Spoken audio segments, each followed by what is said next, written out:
नमस्कार दोस्तों, study IQ में आप सभी का स्वागत है। मेरा नाम है डॉक्टर महिपाल सिंह राठौड़ और इस वीडियो में हम चर्चा करेंगे बैटल ऑफ सारागढ़ी के बारे में। भारत के इतिहास में और दुनिया के इतिहास में कुछ ऐसी लड़ाइयाँ हुई है जहाँ पे कुछ चंद सैनिकों ने हजारों की फौज को, हजारों की ऑपोजिशन एनिमी को रोक के रखा है या फिर हराया है या फिर उन्हें कुछ समय के लिए घुटने टेकने पे मजबूर कर दिया है। ऐसे ही लास्ट स्टैंड्स में से एक है बैटल ऑफ सारागढ़ी, जहां केवल 21 जांबाज सिख रेजिमेंट के सिपाहियों ने हजारों पठान लड़ाकों को रोक के रखा कई घंटों तक और अपने प्राणों की आहुति दी। शुरुआत करने से पहले आप सभी को बता दूं कि स्टडी IQ के पेनड्राइव और टैबलेट कोर्सेज अलग अलग कॉम्पिटिटिव एग्जाम्स के लिए उपलब्ध हैं। अगर आप UPSC सिविल सर्विसेज जैसे एग्जाम की तैयारी कर रहे हैं तो आपके लिए हमारा फ्लैगशिप UPSC IAS कोर्स बहुत ही फायदेमंद हो सकता है, जिससे आप घर बैठकर इस एग्जाम की तैयारी कर सकते हैं। ज़्यादा जानकारी के लिए studyiq.com जाइए। और ये वीडियो जब आप देख रहे हैं फरवरी में, तो मंथ एंड सेल चालू होने वाली है, तो आप इस सेल का जल्द से जल्द फ़ायदा उठाइए। अगर आपको मेरे द्वारा बनाए गए लेक्चर्स की PDF चाहिए तो आप मेरे फेसबुक पेज को लाइक और फॉलो कर सकते हैं या फिर मेरे टेलीग्राम चैनल को सब्सक्राइब कर सकते हैं। क्वीन विक्टोरिया ने ब्रिटिश पार्लियामेंट में 1897 में एक स्टेटमेंट दिया था, it is no exaggeration to record that the armies which possess the valiant Sikhs can not face defeat in war. जिस सेना में सिख योद्धा होंगे उस सेना को दुनिया में कोई भी नहीं हरा सकता। क्वीन विक्टोरिया, दुनिया के सबसे बड़े एम्पायर की महारानी, ने उस वक्त ही अपनी पार्लियामेंट में स्टेटमेंट दिया था। तो आखिर किस लड़ाई ने ये स्टेटमेंट देने पे क्वीन विक्टोरिया को इंस्पायर किया, जानते हैं उस लड़ाई की कहानी। तो ये थी बैटल ऑफ सारागढ़ी। सारागढ़ी की लड़ाई किसके बीच में थी, थोड़ा सा हिस्टोरिकल कंटेक्स्ट हमें समझना है। खास करके अगर आप कॉम्पिटिटिव एग्जाम्स की तैयारी कर रहे हैं तो आपसे सवाल ये नहीं पूछा जाएगा कि अक्षय कुमार ने किसका रोल प्ले किया है फिल्म में। आपसे ये पूछा जाएगा कि बैटल ऑफ सारागढ़ी क्यों हुई, लड़ने वाले कौन थे, उसके पीछे के फैक्टर्स क्या थे। क्वेश्चंस वहां से डिराइव होंगे, ज्योग्राफी, हिस्ट्री से। तो हिस्ट्री इसकी ये है कि ब्रिटिश इंडियन आर्मी और पठान या फिर पख्तून ट्राइब्समैन होते हैं, उनके बीच में लड़ाई हुई थी। पठान या पख्तून ट्राइब्समैन जो है उस वक्त किसी एम्पायर के अंडर में नहीं थे। ये उस एरिया के जो लोकल पठान्स थे वो उठ खड़े हुए थे ब्रिटिश रूल के खिलाफ। तिरा वैली के जो एरिया था वो नाम था तिरा वैली या फिर समाना रेंज। ब्रिटिश इंडियन आर्मी का जो कॉन्टिजेंट था उसमें 21 सिपाही थे, 36 सिख रेजिमेंट के। और ये जिस पोस्ट पे तैनात थे उस पोस्ट का नाम था सारागढ़ी। छोटा सा गांव था पहाड़ों में सारागढ़ी, और उसी गांव के पास में ये पोस्ट बनाई गई थी। और यहाँ पे सबसे पहले हमला किया था 10,000 अफगानों ने। इस रेजिमेंट को लीड कर रहे थे हवलदार ईशर सिंह, और ईशर सिंह के नेतृत्व में इन 21 सिपाहियों की जो ये शहादत है और इनकी जो वीरता है ये इतिहास के पन्नों में अमर हो गई है। इसे इतिहास के सबसे बेहतरीन लास्ट स्टैंड्स में से माना जाता है। ब्रिटिश और उस वक्त तत्कालीन ब्रिटिश आर्मी जनरल्स ने भी इसकी तारीफ करी थी। पूरी दुनिया के जो आर्मी जनरल्स थे उन्होंने इसे सबसे महान लास्ट स्टैंड्स में से एक माना है।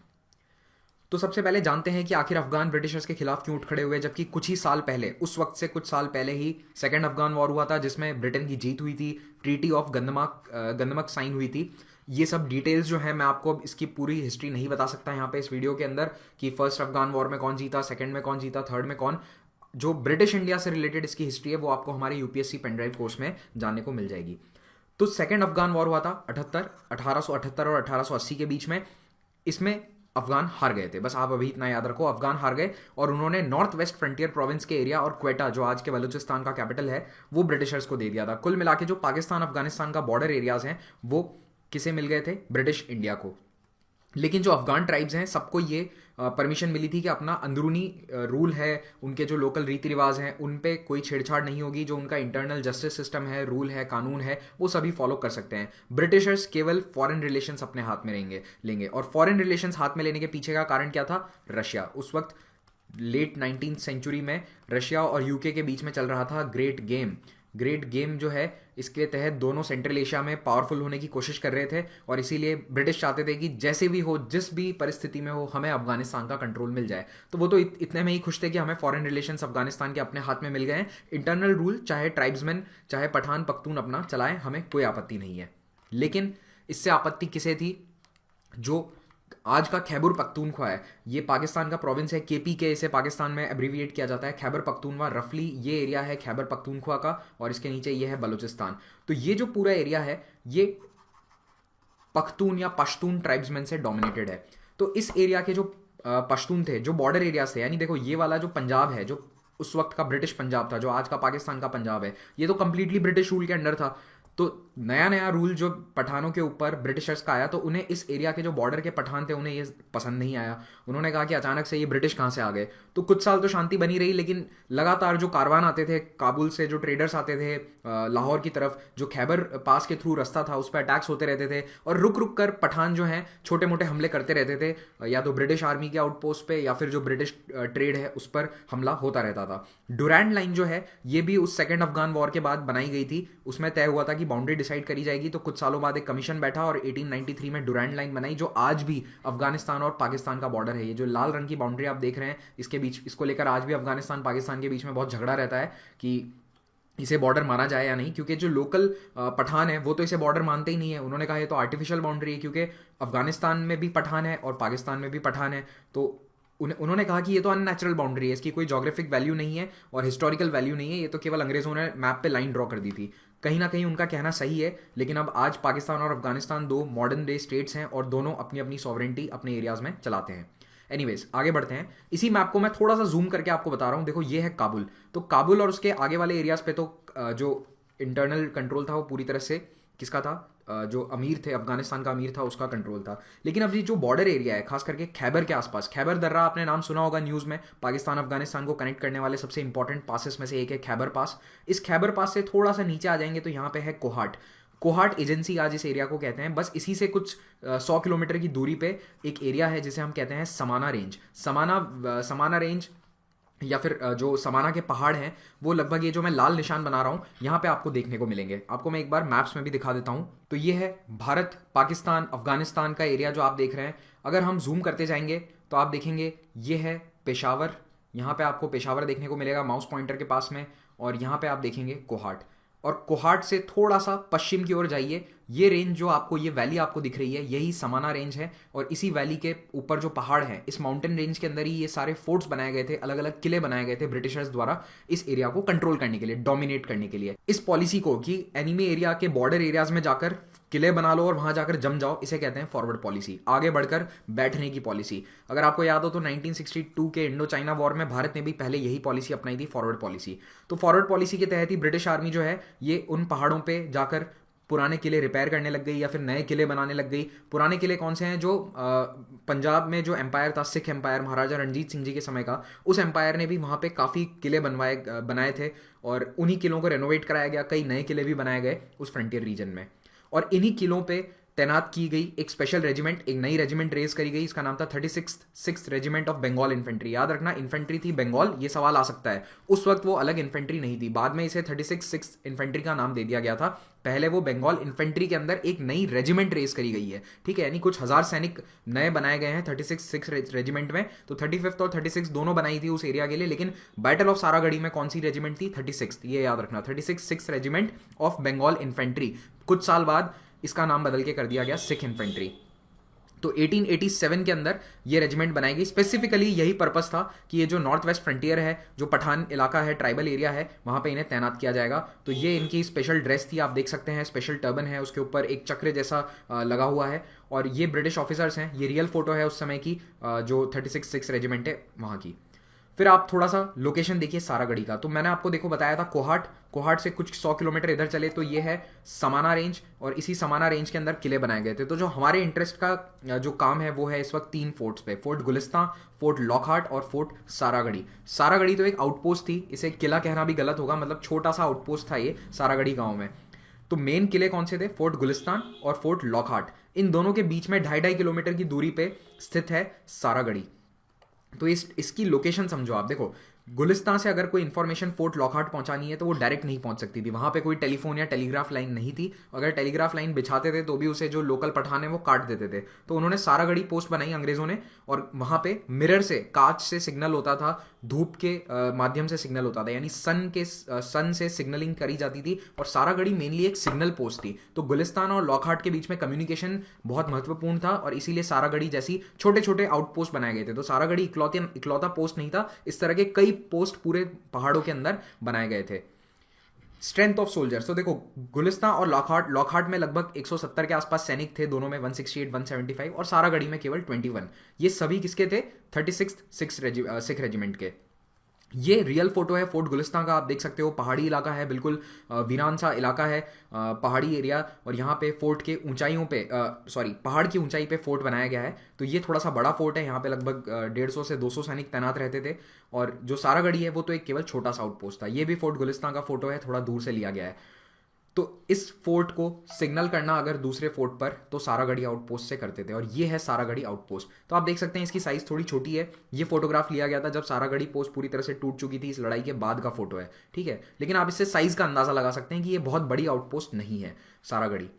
अब आते हैं हीलियोग्राफ पे। हीलियो का क्या मतलब होता है? सूर्य। हीलियोग्राफ एक ऐसा डिवाइस है जिसमें आप सनलाइट की मदद से और एक कांच की मदद से सिग्नलिंग कर सकते हैं। तो यहाँ पे हीलियोग्राफ का इस्तेमाल पहले करते थे वर्ल्ड वॉर वन के समय तक। ये काफ़ी कॉमन डिवाइस था जब फोन्स और वायरलेस नहीं हुआ करते थे। उसके बाद वायरलेस आ गया तो इसका अब उपयोग बंद हो चुका है। लेकिन 18-19 सेंचुरी तक ये बहुत ही कॉमन डिवाइस था सिग्नलिंग के लिए, खास करके आर्मीज में। तो हीलियोग्राफ में लगभग 3 आदमी चाहिए, एक जो मैसेज को फ्लैश करेगा, दूसरा मैसेज पढ़ेगा, तीसरा सब कुछ लिखेगा। तो जब भी हीलियोग्राफ ऑपरेट होता है तो 2 या 3 लोग आपको एक साथ देखने को मिलेंगे। ये देखो यहाँ पे कांच के थ्रू रिफ्लेक्ट कर रहे हैं। अब जो हीलियोग्राफ है, मैं इसीलिए इसका मेंशन कर रहा हूं कि सारागढ़ी आउटपोस्ट का मेन काम ये था कि ये हीलियोग्राफ डिवाइस था वहां पे, और वो गुलिस्तान और लॉकहार्ट किलों के बीच में सिग्नलिंग करते थे। और सिग्नलिंग के लिए जब लड़ाई हुई तब केवल एक ही आदमी उपलब्ध था, और वो एक ही सैनिक, 19 में से एक सैनिक जो सबसे जवान लड़का था, नौजवान था, उसने ये सिग्नलिंग करी पूरी लड़ाई के दौरान। और हमें सारागढ़ी के बारे में इतनी डिटेल्स इसीलिए पता है क्योंकि जो सोल्जर उस वक्त सिग्नलिंग कर रहा था वो लगातार 7 घंटे तक उस पूरी बैटल का जो वृतांत है, उस बैटल का जो डिस्क्रिप्शन है, वो फोर्ट लॉकहार्ट तक ट्रांसमिट कर रहा था। तो इसीलिए जो पूरा ट्रांसमिशन है जो मॉर्स कोड में होता था, वो मॉर्स कोड का पूरा ट्रांसमिशन हमारे पास उपलब्ध है, और वो उस वक्त के न्यूज़पेपर्स में छपा था। और इसीलिए इस बैटल की इतनी डिटेल्स हमें पता है। तो इसीलिए कम्युनिकेशन इज़ वेरी इंपॉर्टेंट, ना केवल उस समय लड़ाई के लिए बल्कि भविष्य के लिए भी कम्युनिकेशन बहुत ज़रूरी होता है। और हीलियोग्राफ से ही मुझे एक और इन्फॉर्मेशन आपको देनी थी, हीलियोट्रोप। एक होता है हीलियोग्राफ और एक उसका थोड़ा सा एडवांस वर्जन होता है हीलियोट्रोप। हीलियोट्रोप डिवाइस से आप बहुत दूर तक सन के सिग्नल्स को यूज करके मैसेजेस पहुंचा सकते हो या फिर मेजरमेंट्स भी ले सकते हो। तो जो लैंड सर्वे होते हैं उसमें इसका बहुत इस्तेमाल किया जाता था 19वीं और 20वीं शताब्दी में। माउंट एवरेस्ट की हाइट भी इसी डिवाइस से नापी गई थी। माउंट एवरेस्ट पे कोई चढ़ा नहीं था हाइट नापने के लिए कि वो 8,848 मीटर ऊंचा है, बल्कि जमीन से इंडिया के जो प्लेन्स एरिया हैं या फिर जो लोअर हिमालयज हैं वहां से उसका नाप लिया गया था ट्रिग्नोमेट्री की मदद से। ओके, अब आपको मुझे ये बताना है कि माउंट एवरेस्ट किस बड़े लैंड सर्वे प्रोग्राम के तहत उसकी हाइट नापी गई थी, उसका नाम मुझे बताइए और उस व्यक्ति का नाम बताइए जिसने ये सर्वे कराया था। खैर ये तो चलो सिंपल है, एवरेस्ट ऑब्वियसली जॉर्ज एवरेस्ट नाम था, सर जॉर्ज एवरेस्ट के पीछे माउंट एवरेस्ट का नाम है। चलिए आप मुझे उस एक्सरसाइज का नाम बताइए या फिर उस सर्वे का नाम बताइए जिसके तहत ये हाइट नापी गई थी। अब आते हैं एक्चुअल लड़ाई पे।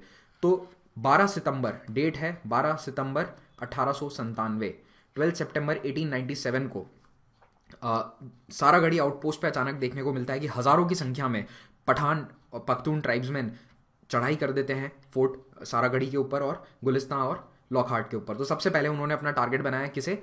सारागढ़ी को, क्योंकि वो दोनों फोर्ट्स के बीच में थी और उस पर हमला करना जरूरी था। अच्छा, ये हमला क्यों कर रहे हैं? मैंने आपको बताया 15-16 साल पहले ही सेकेंड एंग्लो अफगान वॉर के अंदर ट्रीटी साइन हुई थी, लेकिन जो लोकल पठान थे वो ट्रीटी से खुश नहीं थे, उन्हें अंग्रेज रूल अपने ऊपर नहीं चाहिए था। तो जो अफरीदी ट्राइब्समैन थे उस एरिया के, तिरा वैली के, उस एरिया का नाम है तिरा वैली, नाम है जगह का, तिरा वैली के ट्राइब्समैन और अपने पड़ोसी औरकजई पठानों को भी उन्होंने अपने साथ जोड़ लिया और इन दोनों पठान ट्राइब्समैन ने मिलकर अटैक कर दिया, जो समाना रेंज के जितने भी फोर्ट्स हैं उन पर चढ़ाई कर दी। तो 12 सितंबर को सबसे पहले हमला होता है सारागढ़ी के ऊपर। तो सारागढ़ी पे कम्युनिकेशन कट करने का मकसद था लॉकहार्ट और गुलिस्तान फोर्ट के बीच में, फिर उन पे हमला होता। तो ब्रिटिश फोर्सेस, उन्हें पता था कि छोटे छोटे फोर्ट्स हैं, 150-200 से ज़्यादा सिपाही नहीं है, तो अगर हम ये कम्युनिकेशन वाले फोर्ट्स पहले कट कर दें, उन्हें पहले हमला करके नष्ट कर दें, तो ये सारे इंडिविजुअल फोर्ट जो हैं आपस में कट जाएंगे, एक से दूसरे फोर्ट तक मदद नहीं पहुंचाई जा सकती है। तो बहुत ही स्ट्रैटेजी अच्छी थी पठानों की, और इस स्ट्रैटेजी के तहत उन्होंने सबसे पहले अटैक किया। यहाँ पे जो 21 आदमी थे, यहाँ 21 होना चाहिए 22 नहीं, जो 21 सोल्जर्स थे उनके लीडर थे हवलदार ईशर सिंह। हवलदार ईशर सिंह ने अपने आदमियों को इंस्पायर किया और कहा कि अब ये वक्त है कि जब हम पीछे नहीं हट सकते। इनके पास ऑप्शन था, ध्यान रखना, इनके पास ऑप्शन था कि अपनी पोस्ट छोड़ के फोर्ट लॉकहार्ट या गुलिस्तान की तरफ दौड़ सकते थे, लेकिन इन्होंने ऐसा नहीं किया। इनफैक्ट जो पठान ट्राइब्समैन आए थे उन्होंने आते ही सबसे पहले पेशकश करी थी कि तुम 21 सिपाही हो, तुम ब्रिटिश भी नहीं हो, क्यों इनके लिए लड़ रहे हो, तुम्हें हम जाने देंगे, बस अपनी पोस्ट खाली कर दो, तुम यहाँ से चुपचाप चले जाओ, हम तुम्हें कोई नुकसान नहीं पहुंचाएंगे, बस ये फोर्ट हमें दे दो, सारागढ़ी की जो आउटपोस्ट है ये हमें दे दो। लेकिन हवलदार ईश्वर सिंह ने साफ मना कर दिया और पठान ने सुबह सुबह 9 बजे हमला करना शुरू किया। लगभग 7 घंटे ये लड़ाई चली थी, 3 से 4 बजे के बीच में लड़ाई खत्म हो गई थी। तो शुरुआत में जब सुबह सुबह हमला हुआ तो कुछ 100 की संख्या में या 1000 की संख्या में एक एक वेव आती थी अटैक की। अब यहाँ पे कुछ एस्टिमेट्स कहते हैं कि 8000 थे, कोई कहता है 10,000 थे, लेकिन ये श्योर है कि 7,000 से ऊपर नंबर था। ठीक है, जितने भी पठान ऑपोजिशन में थे उनका।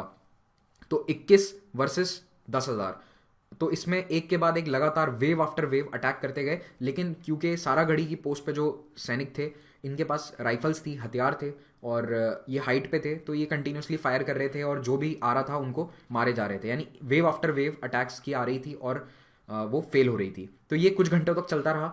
लेकिन धीरे धीरे क्या होता है, देखो 3-4 सैनिकों को गोली लगी, 3 सैनिक कम हुए, 4 सैनिक कम हुए, 3-4 राइफल्स टूट गई और उसके बाद दिन आते आते पठानों ने एक बहुत ही इनोवेटिव तरीका अपनाया। जितनी भी घास फूस थी आसपास की उसको जला दिया, उस पर आग लगा दी। इससे क्या हुआ कि धुआं उठ खड़ा हुआ और धुएं में दिख नहीं रहा था, तो एक दूसरी साइड से घूमकर वो लोग एनिमी जो है वो दीवार के पास आ गया और जितना भी फायर पावर है, जितनी भी बंदूकें थी, उन्होंने सब कॉन्सेंट्रेट कर दी अपनी किले की दीवार पे। अब लकड़ी जो है, लकड़ी पत्थर से कमज़ोर होती है, तो ऑब्वियसली दीवार दरवाज़ा टूटने का पूरा डर था, तो दरवाजे पे पूरा फोकस किया गया।